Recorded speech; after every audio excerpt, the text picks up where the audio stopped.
the notes off to the side here.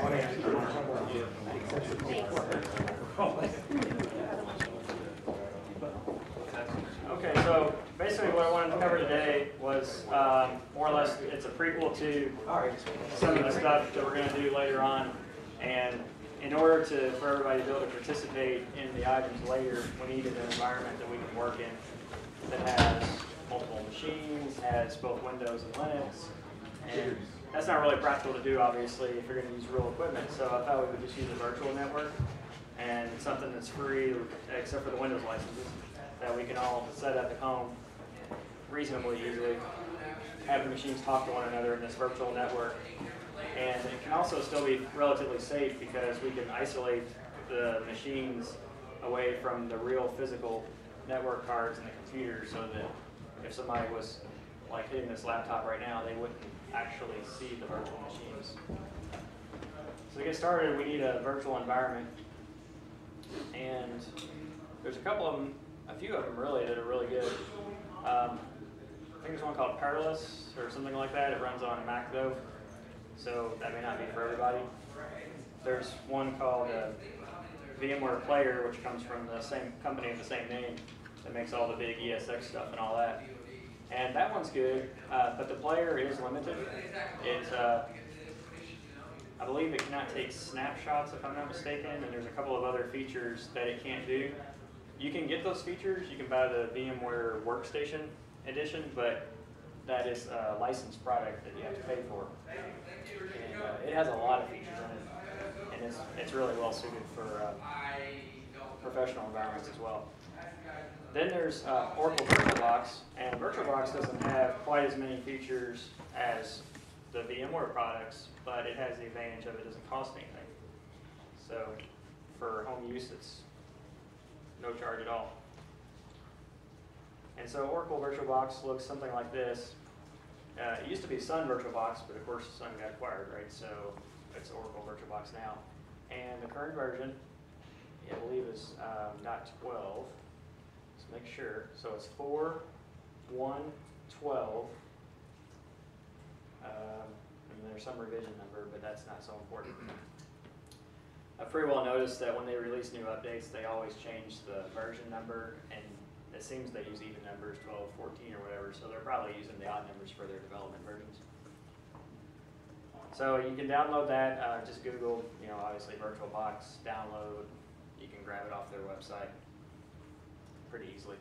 If you're running Windows, just be careful to get the Windows version, and it comes as a self-installing EXE or MSI or something along those lines. Real straightforward. And of course, if you have Linux, then you know to get the Linux version.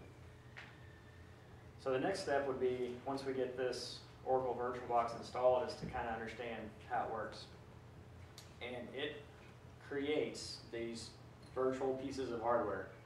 So like virtual network cards and virtual disks, so that when you install an operating system into VirtualBox, the operating system truly believes it's running on a physical piece of hardware. When it makes a call to these virtual hardware devices, they listen and respond just the same way as a physical device would listen and respond. So the operating system doesn't understand that it's not on a physical piece of equipment, nor does it really care. Operating systems work on the same principle as most any other piece of software. They make requests, put information in places, and get responses. And as long as it all works, they're perfectly happy. So the first thing we do is look at how to get an operating system onto VirtualBox. So there's a new button here. That's how you start new machines up. Then the settings are controlled from the settings icon, or you can right-click on an existing machine and use the settings icon. And show is just basically like play. I don't know if they couldn't say play because VMware Player says play, or they just want to be different, but it's show. So to create a new virtual machine, let's go to the new virtual machine wizard, and then hit next, and then you have to give your virtual machine a name. So let's just say that we're going to install a copy of Samurai Linux. I've already got one installed here. We'll just go through the process and then cancel at the very end to simulate the one that I installed here. Well, the first thing I'd have to do is I have to get the operating system. If you want to install Windows, for example, you need a Windows disk. If you want to install Linux, you need a disk, or you can use an ISO. So to get Samurai, I went to Kevin Johnson's site, or maybe it's in Guardians, and downloaded a copy, and along with an awesome song from Amazon. So we got, I don't know what possessed me that day to get that song. It was funny.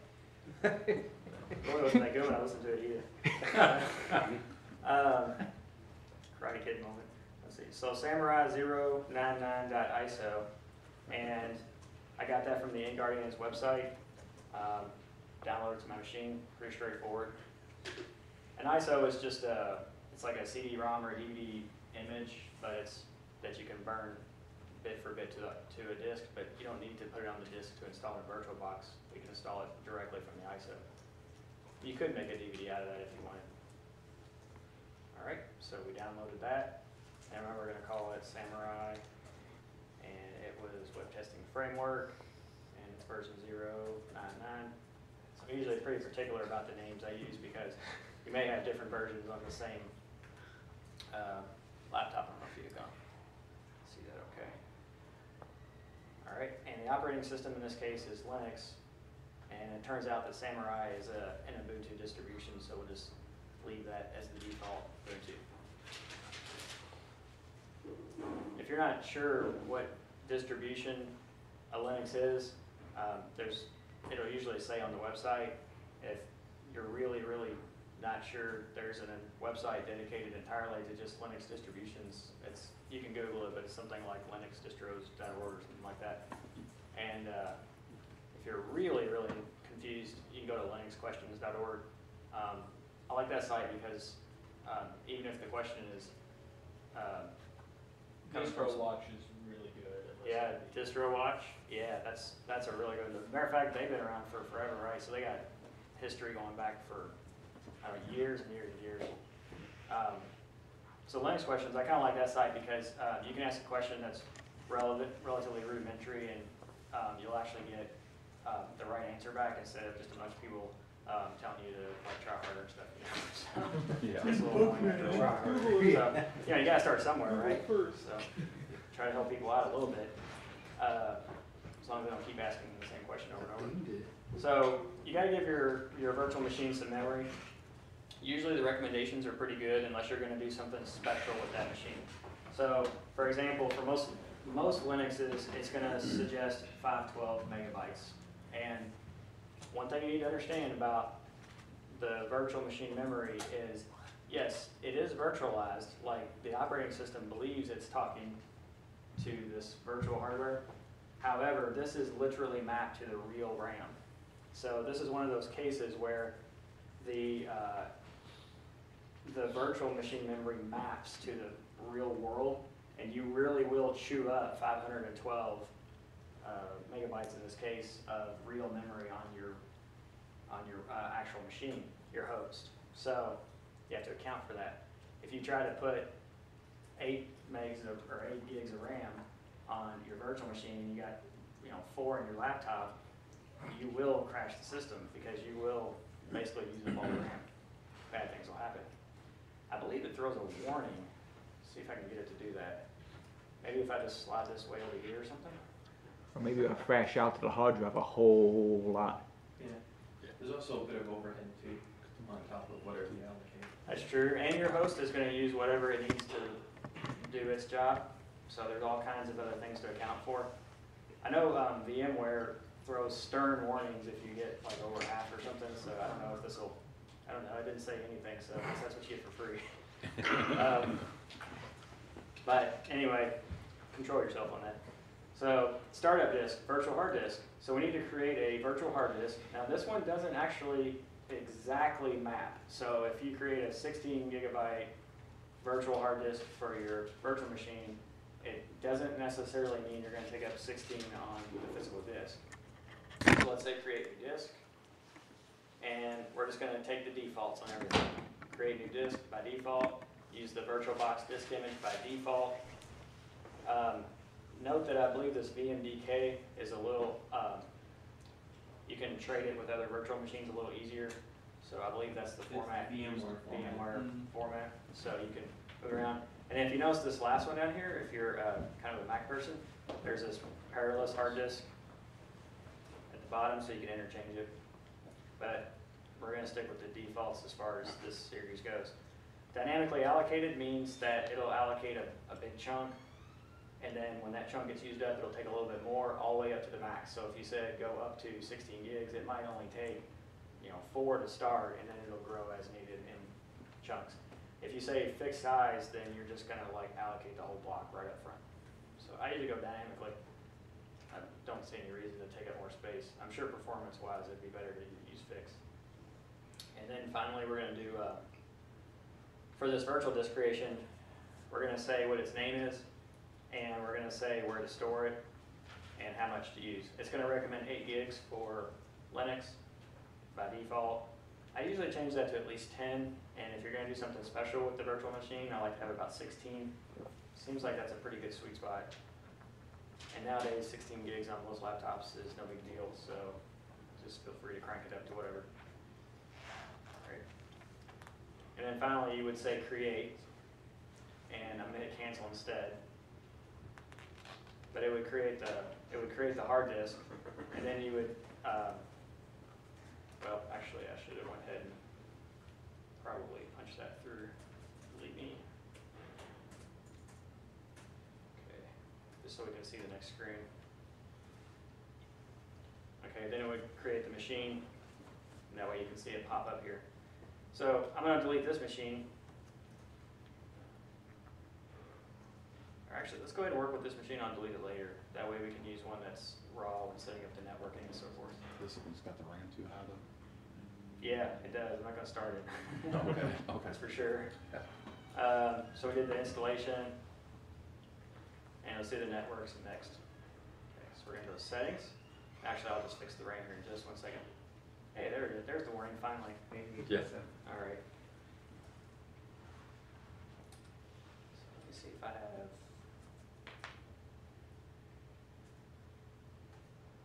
Zoom it. Go ahead and run that.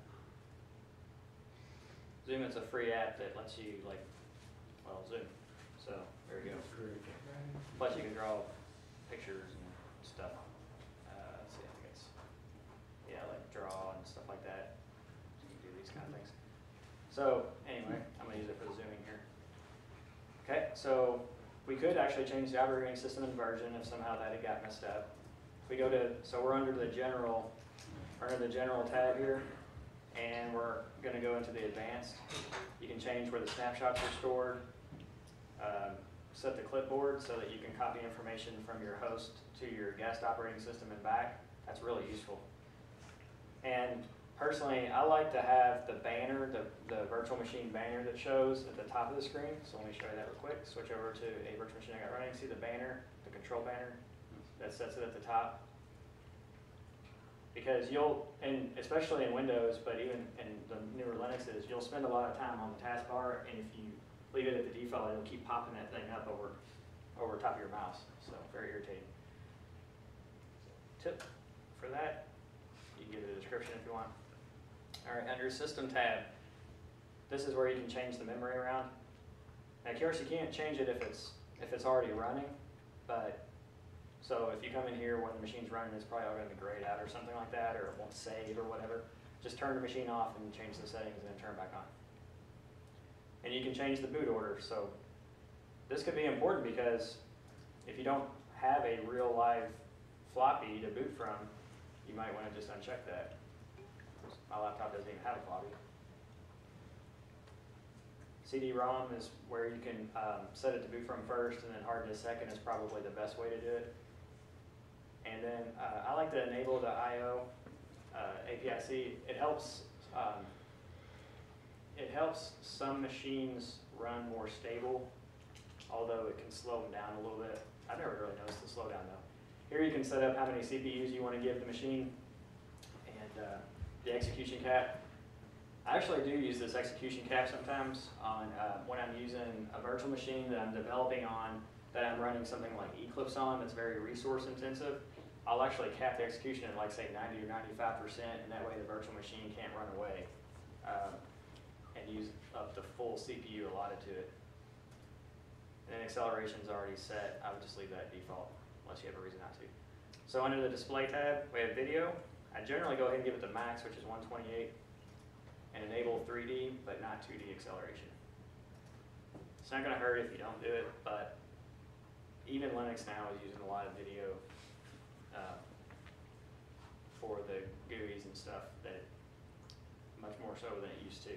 And Windows has always used a ton of it, so you got remote display. I generally ignore that. Storage is where you can change all those hard disks, or you can add in a new hard disk, or you could add in a new CD-ROM or a floppy or any other, pretty much any other device that's externally attached. And here's the disk that we had created earlier, so it's still sitting there. Tells you the specifications on it. So it's right now its actual size is 36 kilobytes, and the virtual size is 8 gigabytes. And the reason that there's a discrepancy is because I set it to dynamically allocate the storage. So it'll take up more space as the virtual machine grows up to 8, and then it'll run out. Now, I don't know of a way to increase this maximum limit here. I tried doing that and it didn't work. Maybe somebody out there, You have to use a command line. command line to do it, Yeah. and it works? Kind of. Kind of? Okay. That's kind of what it Well, was. I screwed the image. I was messing with it, made it bigger than the hard drive I had, and caused problems. Okay. But it supposedly works. I've resized using the command line tools. It screws up. It can screw up the OS image. It doesn't always. Yeah. It doesn't always put the disk image in a place that makes sense on the new disk size. Okay. So you usually have to go in with like a gparted and clean it up. So it may not respect the boundaries of the virtual operating system, boot sector. It's been a few years since I played with VirtualBox's command line tool, but it was very literal. And if you didn't give it exact numbers on the command line switches, it would, if you tried to let it go, it wouldn't do a very good job. Okay. Well, it's good to know. I've never had any luck getting that to work. I haven't either, so I'll just give you that warning right now. Maybe if you want to avoid what sounds like some pain anyway, allocate enough storage up front. And just know that if you set it dynamically, even if you set it too high, you probably aren't really going to take up that much space. So it'd be interesting to see if you had like a Linux and you did a command that actually touched the entire disk. Would it actually expand the disk out or not? But you the can shred also, command. if you do like a defrag, like on more of a Windows, you can actually shrink the dynamic partition back down. You can? Okay. And if you do like a shred on Linux, will it like span it all out as the shred tries to wipe every single little bit? It will. Yeah. So it'll probably, that's kind of neat. Yeah, generally what they tell you to do is to zero out the drive if you're going to shrink it so that it knows what to shrink. Okay. A lot of times if you install the tools package for VirtualBox or VMware, it really assists the operating system in what it writes out to disk with regard to the dynamic as well. Okay. All right. So we might even look at that later. Storage we pretty much covered. Audio I don't really mess with. The default audio seems to work fine. Network. This is the part that's really going to mess with you. So if you're not used to virtual machines. So we have physical cards in the laptop, right, in the host. Whatever your host is, desktop, whatever. And in my case, let's see, was it ncpa.cpl? I always get that mixed up. Nope, that wasn't it.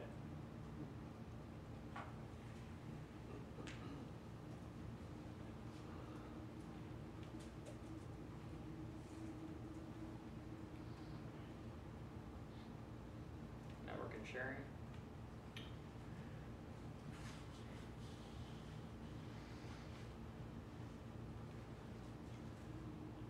There we go. Such a joy in Windows 7 to learn all the new GUI ways. Let's see.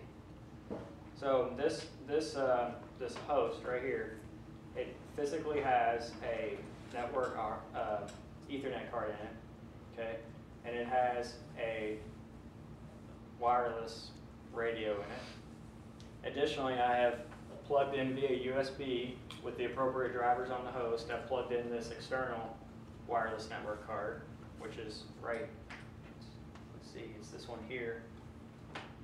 And And then you'll notice that VirtualBox installed a virtual network card that isn't really on the physical host, called the VirtualBox host-only network.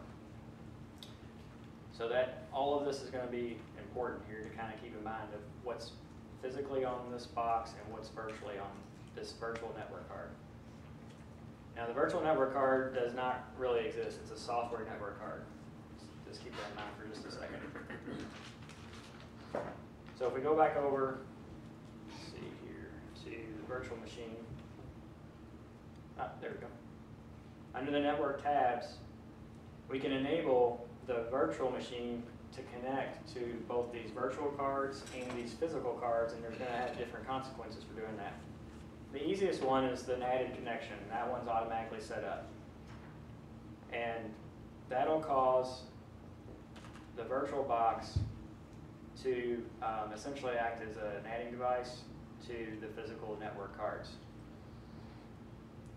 And that one's more or less auto-magic.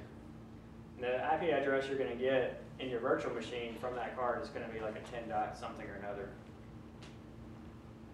And you can browse the internet and from your virtual machine through your real physical cards and all that through the NATed device.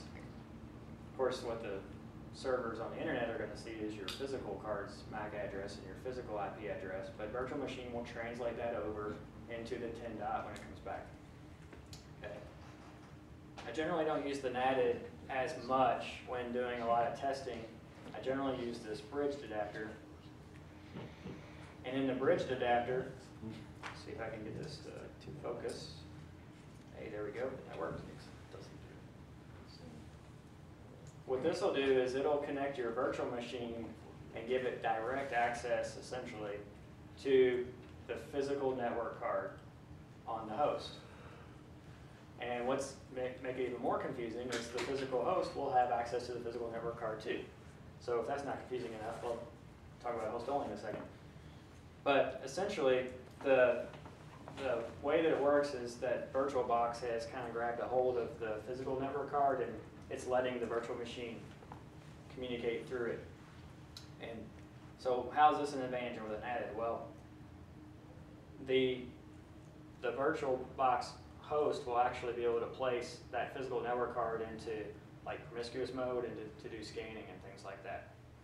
Also, the host and the guest operating system can talk to one another through that interface. So, oops, sorry about that.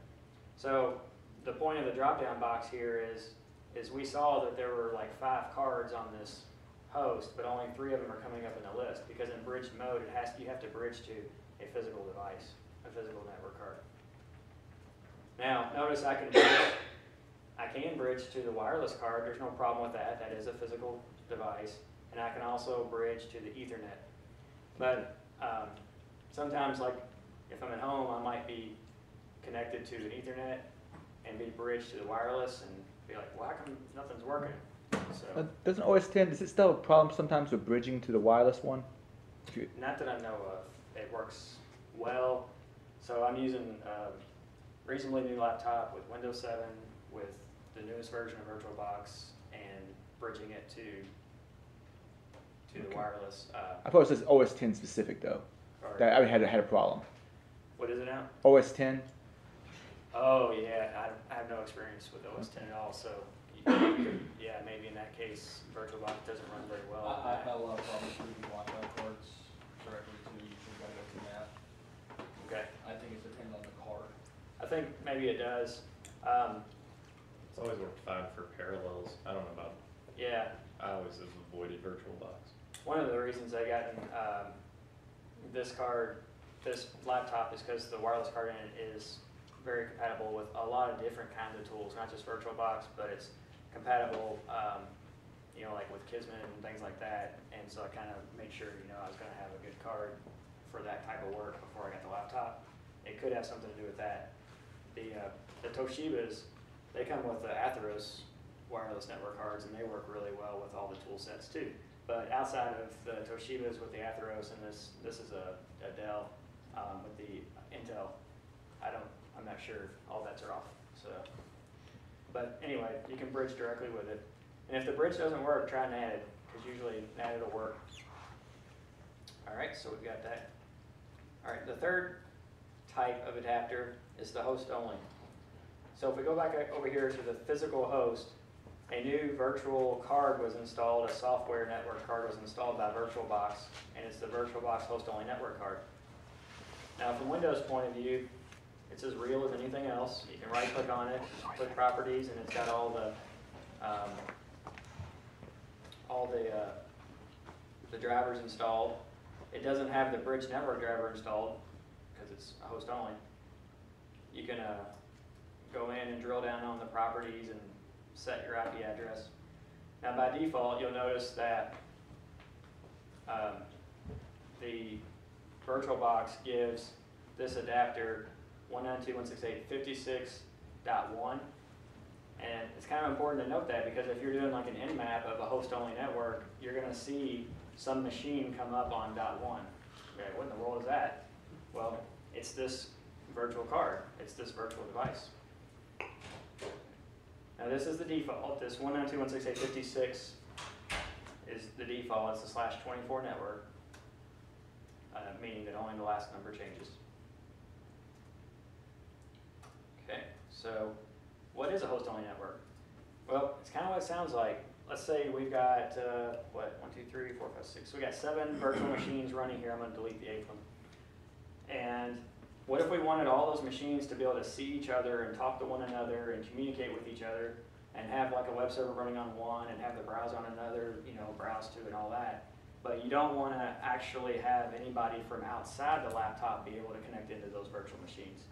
Well, you can use the host-only network, and as you add these machines to this host-only network, they can all see one another, but they can't. The connections from outside the laptop can't get to them. It's not a real card, right? It's just implemented in software. So there's no physical port on this laptop that's physically connected to that host-only adapter. All right, so the name of the network, you don't get to choose it. If you choose host-only adapter, then it makes you pick that card. That's the only virtual software card in the machine that's a host-only adapter. And you can do the advanced, and you can allow the virtual machines to set the card into promiscuous mode, which is going to be important if you're going to use tools that require that. Okay, so let me stop here for a second. Is there any questions about setting up the networking? That part is usually what messes with people. They can't get the machines talking to one another, and then they can't use nmap, and they can't do scans and stuff, and that's what messes people up. Okay. All right, so if we look at, say, this Backtrack machine, we can see that it's got a host-only adapter, so it's going to be able to talk to the other machines, but it's also got the bridged adapter. And if you're going to do some testing and stuff, and you might be testing some dangerous software or whatever, and you're thinking, well, I don't really want the machine to be able to get out to the internet. So while the machine's off, you can go into the settings, go down to network, find the card, the adapter, and then uncheck enable network adapter, and that's the same thing as basically unplugging it. Virtually speaking, it's the same as unplugging it. And the reason I have Backtrack with both of those cards enabled is I wanted to be able to talk to the machines on the network for scanning purposes, but also I want to be able to get updates from the internet for Metasploit, because you run MSF update and all that kind of stuff, so get all the updates, apt-get. It's not going to work too good if you can't get to the internet. Okay, that covers the networking. All right, USB devices. So most of the devices in the VirtualBox are virtualized, meaning they're not really there. The VirtualBox software listens to the guest operating systems, give commands to controllers and things, and it translates that into calls into the host to take care of it. In the meantime, the guest operating system is none the wiser.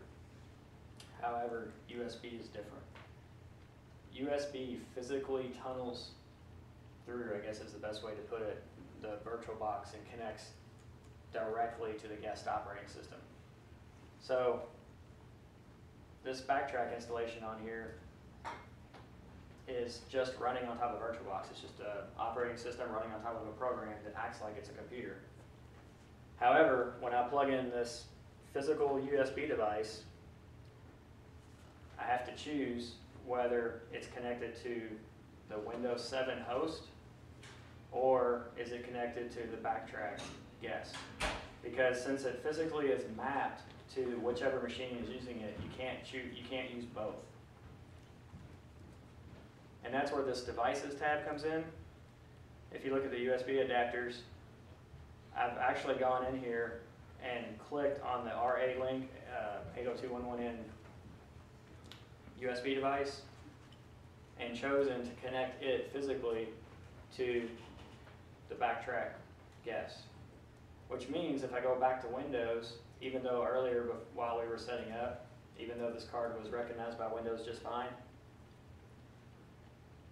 it's not anymore. Windows no longer can see or can use this USB device anymore. So USB is special. That means if you plug a USB thumb drive or whatever into your host so that you can copy files to your guest operating system, when you plug it into the host, your host operating system, in this case Windows 7, is going to grab that USB device, right? You're not going to be able to see it in your virtual machine. So you're going to have to go into the virtual machine and you're going to have to go up to devices and find the USB device in this list, and you're going to have to click on that device to take control away from the host operating system and give the USB device to the guest. And while it's plugged into the guest, you're not going to be able to see it in the host.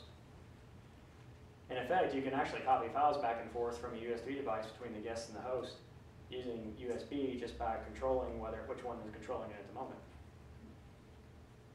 which comes in handy.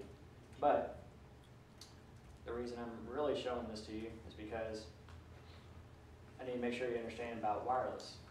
So in the virtual machine, we noticed that we could bridge to the wireless card in the host.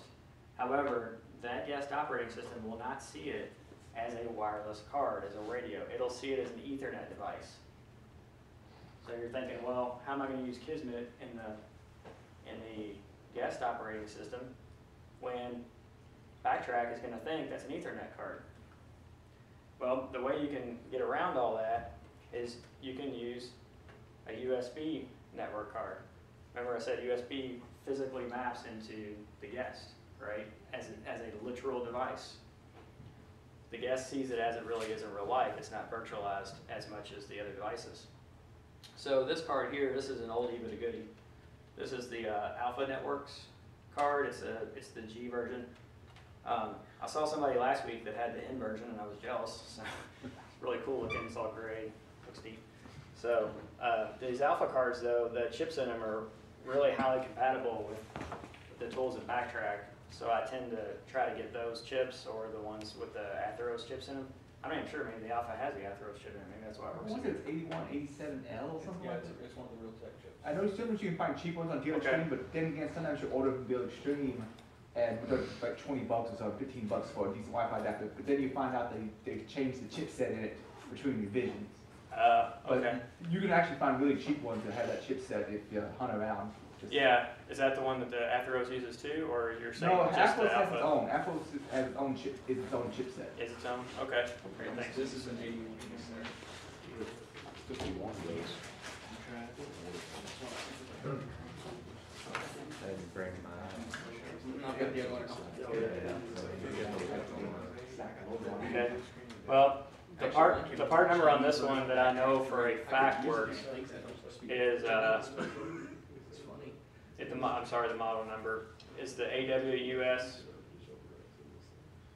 036NH.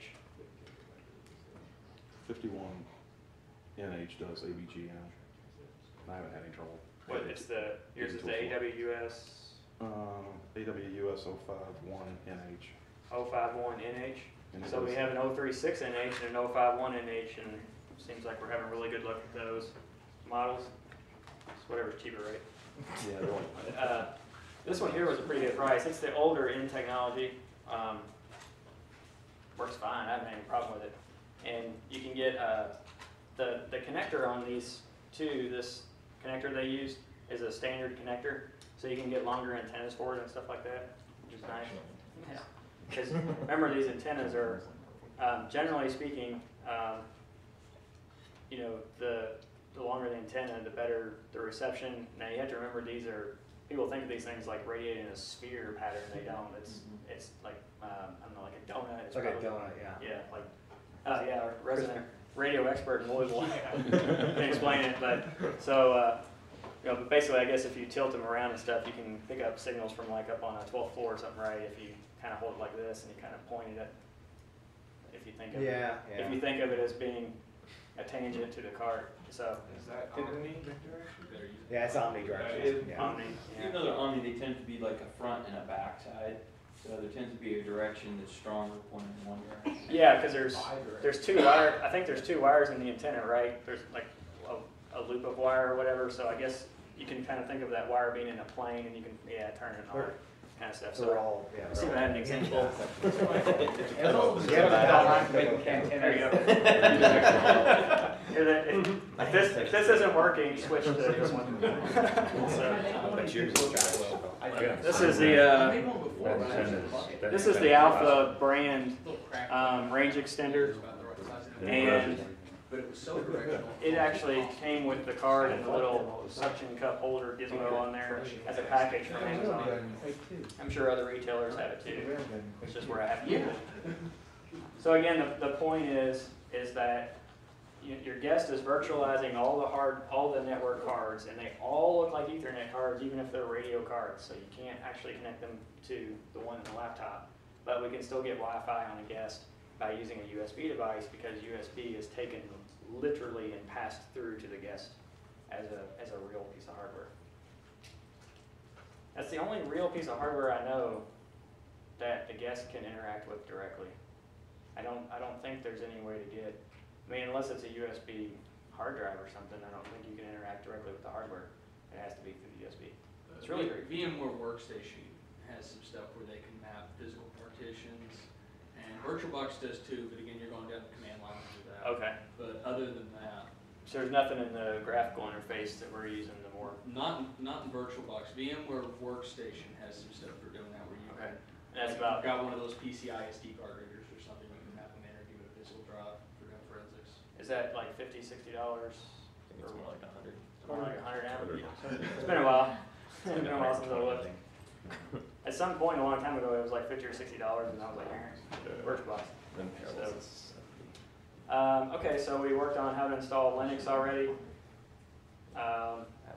Windows installation is basically the same way. The difference is you're going to have a disk.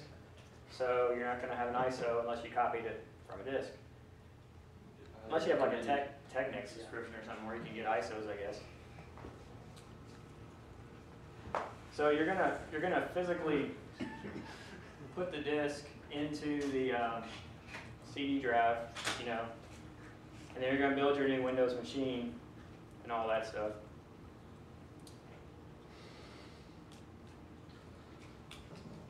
And then when you hit start for the very first time, what's gonna happen is VirtualBox is gonna say, hey, this is the first time. It's first time run wizard. First time you've ever started this machine. There's no operating system. And you'll need to point it to the D drive or the E drive or whatever your CD-ROM tray is, and tell it, hey, the installation is over here. Now from that point forward, it's a normal Windows installation. It'll look exactly like every other Windows installation you've ever done. Goes through all the same steps. But that initial first step, you got to be sure you point the guest operating, the guest machine, it's not an operating system at that point, to the physical D drive or whatever. Get it installed. Then you end up with all these machines installed after a day of aggressive installation. Now the nice thing about virtual machines is if your host has enough power, you can install like 3 of them at the same time. So they're all running side by side by side, right? And that works really good for these old boxes like this Windows 2000 server and Metasploitable and stuff, because they're small footprint operating systems, so they don't take up a lot of resources, relatively speaking. All right, so now we got all these machines installed. Yay. And next we're going to look at installing Mutillidae. So we're going to need this machine here, which is Samurai. Going to start that one running. Let's see the startup sequence. So it goes into the normal everyday startup sequence. And we're going to need this machine here. Maybe I should revert to snapshot. I took this to Sands last week on the, where they were running all the capture the flags and stuff. Like a little nervous about this machine. I wanted to show some of the people there how Mutillidae was coming along, because they use it for their classes. So I've got Backtrack running. It was the one we were all looking at earlier. And then we've got Samurai starting up. Samurai is a kind of Linux. It was created by, I think, several people from Guardians. I think Kevin Johnson was the project leader on it, and if I'm not mistaken. And they built it as a operating system that has all the web testing tools already pre-installed, ready to go. And he uses it professionally. It's got an astounding number of tools on it. And he also has a bunch of web servers running on it that have vulnerabilities put into them on purpose, so that you can use the tools that are on the Samurai to attack the web servers that are running on Samurai, and it's all running all on localhost. So it's all perfectly ethical and, you know, no problem. So it's a great way to practice. And then here's Windows over here starting up. So, oh, sorry, it's already started up. I just hadn't clicked on it yet.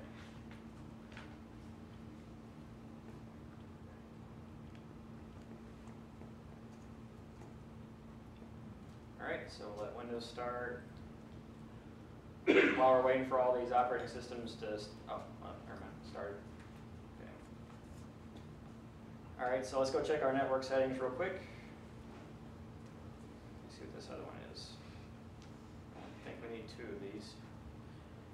Alright, so settings on the Windows XP Mutillidae machine. Networking. Do we have host only? We've got NAT and host only. Okay, good.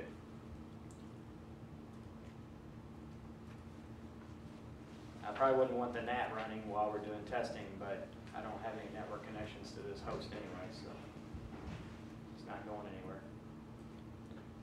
Okay, on the Backtrack, we've got host only running, great.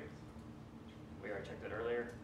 On the Samurai, settings, network, and we've got host only running here. Oh, let's allow that. Okay, and you can kind of, if you click on any particular machine, you can kind of get a summary over here on the right-hand side. You can kind of see, if you can even magnify, it's hard to read, but you can see the adapters that are enabled is 2 and 3, and one of them is a host-only adapter, and the other one is the bridge to the radio in the laptop. Not the USB radio, the radio that's came with the laptop. So in theory, they should all be able to see each other, right? They're all running on that host-only network, and the host-only adapters are all enabled, and the machines are all started up and running and all that jazz. So we go to the Backtrack. Let's see if that indeed is true. Okay, so Backtrack's Ethernet address is 192.168.56.101, but it's also got this this other card running ETH2. So how did I know for sure that this is the one that's running on the host-only network? Actually got that. It's 56. It's a 56. Remember we said that by default, the host-only network range is 192.168.56, and then it's a /24 network, right? So it starts at 100. VirtualBox starts at 100 and starts handing out IPs 100, 101. It's a DHCP server. Well, why is it 56? Okay, if you go over to machine settings, let's see, I'm sorry, is it file preferences? I think it's file preferences. If not, we'll punt here in a second. Okay, and you go to network, and there's this host-only adapter. Okay. As you can see, that's where you would set up the IP address range and the network mask. So if you wanted to create this host-only virtual network with 16,000 machines or whatever, just change the network mask. And then here's the DHCP server, and you can turn it off if you want. But by default, you can see that the DHCP server is running, and you can't see, there you go, at 100. And see the lower address bound is 101, that's where it started giving out IPs. If you remember, Backtrack was the first machine we kicked off, and then Windows, and then Samurai. So Windows is probably 102, and Samurai is probably 103, and then it stops at 254.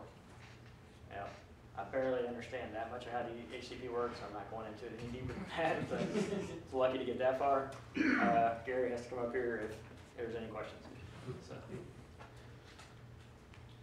So that's how I knew that that card was the host-only network. Okay, Control L. So now that we know that, let's see if we can find our friends on the network. 168.56.102. Okay, 64 bytes from 102 with a time to live of 64. Is that the Windows or the Linux, and how did you know? This question might be worth something.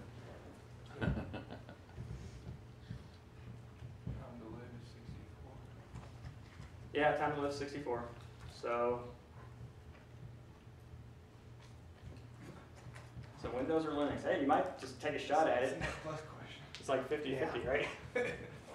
You saw me start Samurai, you saw me start Windows, it has to be one or the other. We already know Backtrack's 101. Yeah. We know the range is 101 to 254, so we know enough information to know we got a 50% chance. Windows. Windows. No. Windows. It's Linux. So it is Linux. I cheated. Google's not cheating. Oh, okay, Google's not cheating. Actually, you might be right, it might be Windows, I might have backwards, I don't know. We'll find out here in a minute. I'll just use a map, it'll tell you. Okay, so 103 and I'm sure Linux. 101. So I think it is Linux. I don't think it's Windows. Just Yeah, so Windows you know. is 128 or 32. Yeah. So see, the thing is when you're doing reconnaissance, you can find out a lot just from pings or escapee packets. You don't really have to necessarily use Nmap. See, Linuxes tend to have a time to live of 64, and then they go 63, 62, right? And then Windows starts at 128, works its way down. So by fingerprinting the OS stack, you can kind of tell what the machine's doing. Also, did you notice that the 103 didn't respond to ICMP? So that's a Windows XP SP3 box. Remember, ICMP is disabled on Service Pack 3, and it didn't respond. So we probably use like a TCP ping, and we can figure out. We'll find the Windows box, don't worry. We'll figure it out there. We'll do that in a later class. Can't hide it, so. if it's listening, we'll find it. All right, so make sure we're staying on task here. Okay, last step is to install Mutillidae so that we actually have a web server. So what we're going to do is we're going to take one or two of the machines on the network, and we're going to put web servers on them on purpose so that from the other machines we can not only do network reconnaissance, but we can also go against websites, we can go against a database, we can have a little variety in our lab, a few different things to do. And the way you install this is the first thing, I'm just going to run through the steps here because we don't have time to literally install it. It takes a long time to do this. But you're going to download XAMPP, which is spelled like that, XAMPP, C-A-M-P-P. This is assuming this is on Windows again. And you're going to install XAMPP. What's XAMPP? Okay, XAMPP installs Apache MySQL Server, and it does a wonderful job of automatically making it all configured properly to work with each other. And it does a great job of installing them as services so that you can control them in the Windows services. And not to say there's not other products out there, but they really do a nice job. So after you get the XAMPP installation done,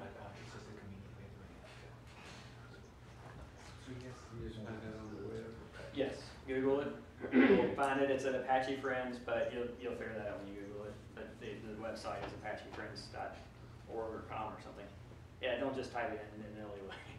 Go figure out what the real site is. There's too many instances of where somebody's got that off by one going on. Ends up somewhere bad. Okay, let's go to MySQL. So it installed MySQL. Now, take one note on this, well, maybe two notes. First note is when you're installing XAMPP, it's going to ask you, do you want to install Apache and MySQL as a service? And the answer is definitely yes. Okay. The other note to take is I've got a video already put together that you can go watch on how to install it. So Maybe that's the note we should have started with. So that's at Adrian's site.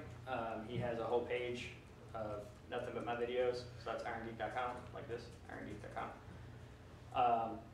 And the YouTube channel, so you just link to the YouTube channel. Yeah, I just linked it in But the you've got them all. videos. You got, so Adrian, so if you know much about YouTube channels, it's really hard to find anything on them. They only show like the first 12 characters of the name of the video or something stupid, so you can't read the title of it. And then they don't organize it very well. They have good search features. So Adrian has them on his site, and he's got the full names of all the videos, I think all the way down to the .mp4, right? I think I have them, well actually I took off the MP4 and then I took out the dashes and put in spaces and then I did the case. Oh, so you cleaned it up, like sentence I cased tried, it? yeah. I got you, see sentence cased it. And I have an index at the top that you can click on to take you down that individual video.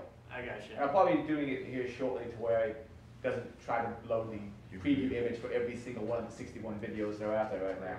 And the keyword to get to your site is Mutillidae videos.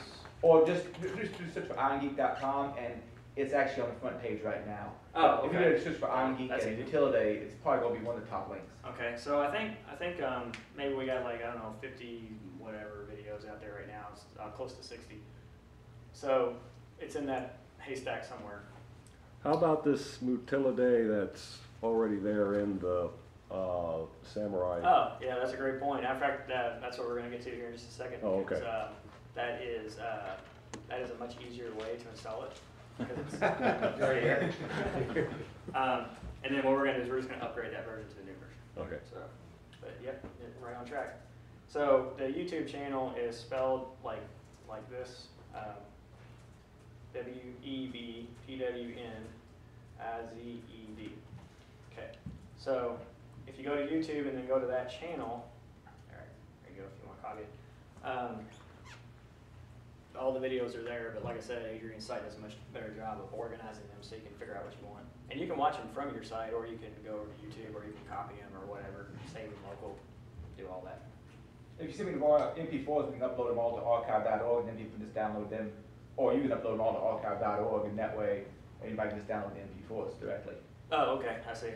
So they get, That's why I uploaded all of the cons I've been doing, has been uploading everything to archive.org and embedding on YouTube for you to watch it now, and then they want an archive version, just suck it down. so you pull down the MP4, and then when you're on the airplane or whatever, you can watch the videos without network connection. So that's a good idea.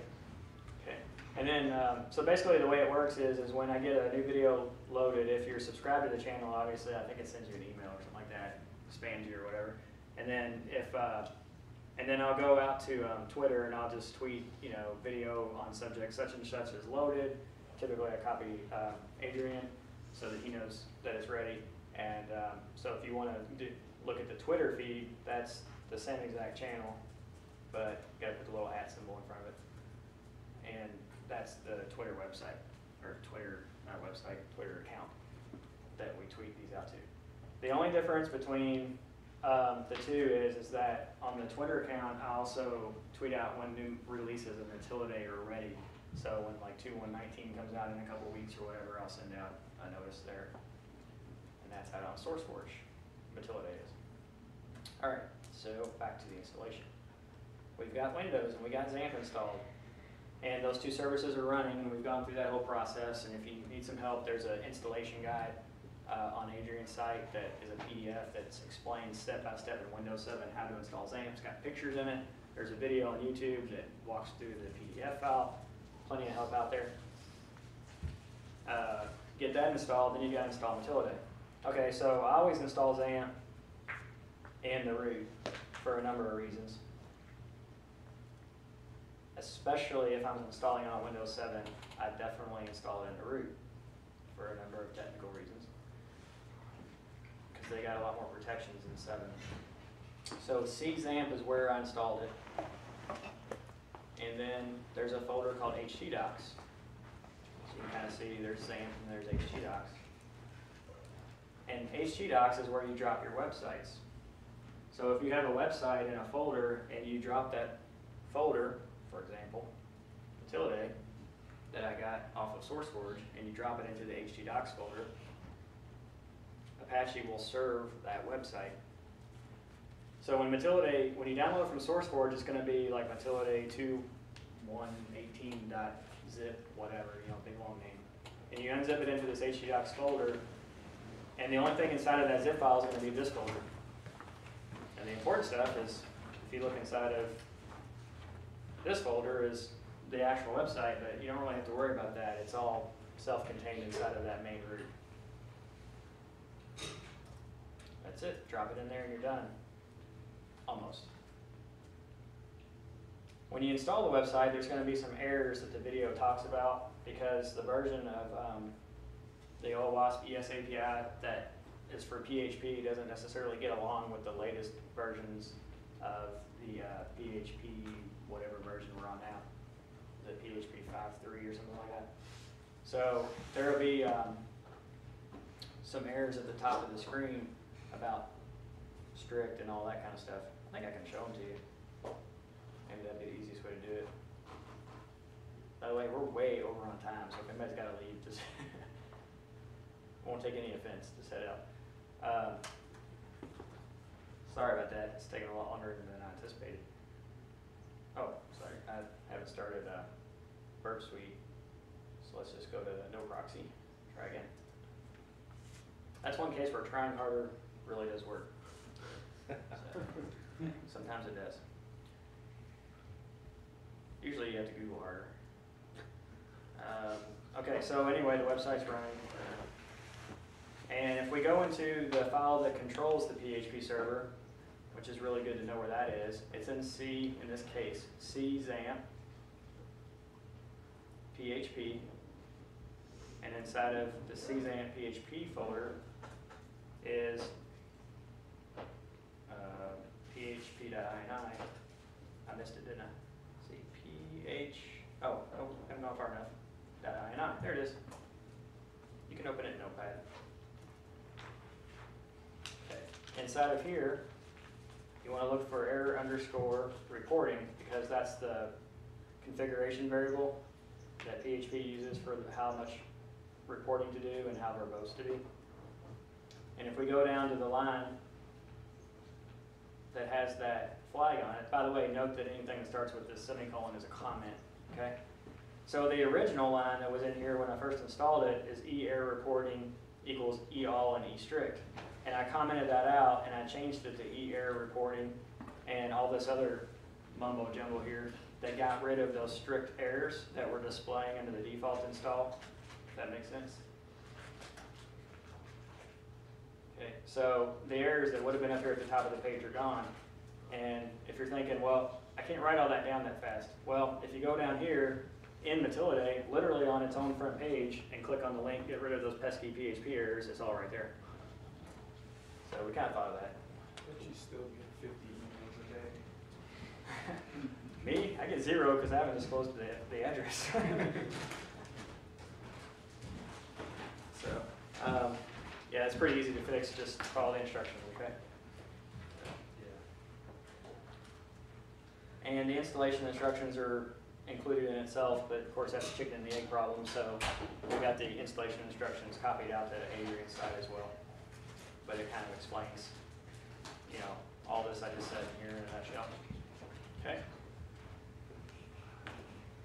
So you'll have to try to get that working because that'll be one of the more interesting targets. Mutillidae has at least 42 categories of vulnerabilities built into it already, including some HTML5 stuff. It's got some JSON vulnerabilities built into it, and it comes with instructions.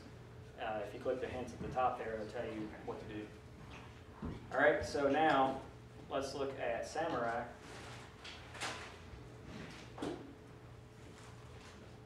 And as he already pointed out, it comes pre-installed. So I think you go to Applications and then Samurai Targets. Let's see, Internet. I can find it. It was in the Firefox bookmarks is where I found it. Oh, okay. Yeah, it's been a while since I've used this one. I learned most of the web stuff, I learned it on Samurai, but then because all the networking stuff was already in Backtrack and the web stuff can be added to Backtrack, I kind of consolidated it into Backtrack and haven't used this one in a while. But Samurai is a great place if you're doing web testing to start. This is going to get real annoying. Hang on, let me get these errors out of the way. I think it's trying to go to the internet and it can't. Okay. So Control F is full screen or not full screen. Comes in handy. And it does have to be the right hand control, not the left hand control. You can set that in VirtualBox. Let's see, bookmarks, targets. And so Mutillidae is one of the targets. And this is version 1.3, and it was written by Adrian. Sitting over here against the wall. So he wrote this one, and then later on we collaborated and came out with a version 2 running on a little bit different platform, but same idea. But it's already installed here. So there's really no installation per se, but when you download the zip,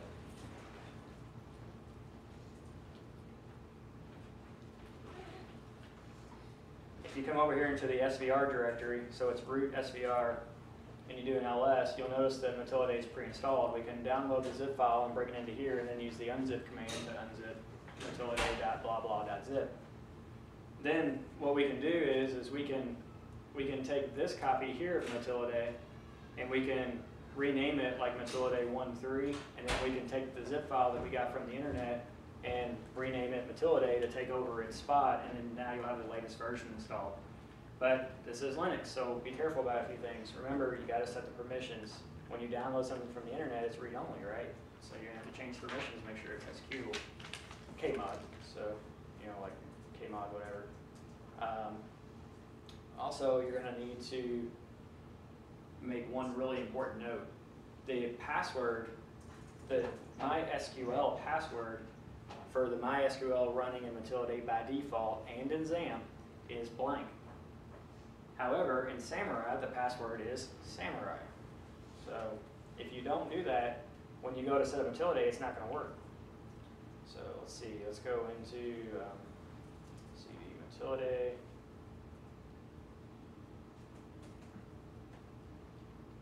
And I think the file in the 1.3 version was called OpenDB. In the new version, it's in the includes, but yep, OpenDB. So okay, so on, like right here is DB pass. Doesn't look like it's in this file.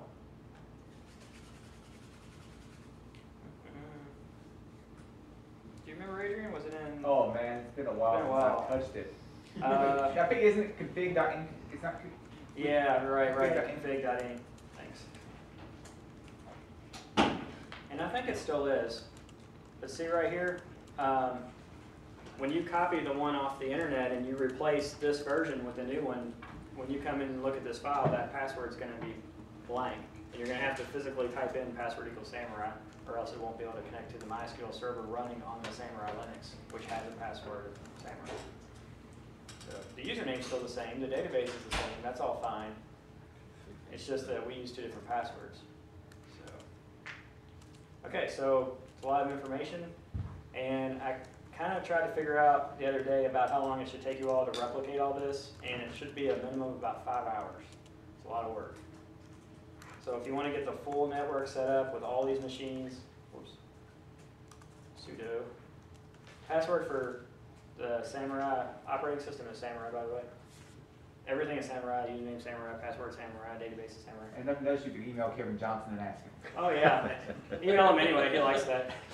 So, there you go. I didn't say that, you didn't take that, did you? It's me saying it, so it's all good. Oh, okay, so anyway, you have all the information to get it all set up, but it is a lot of work. I don't want to make it sound like it's not a lot of work.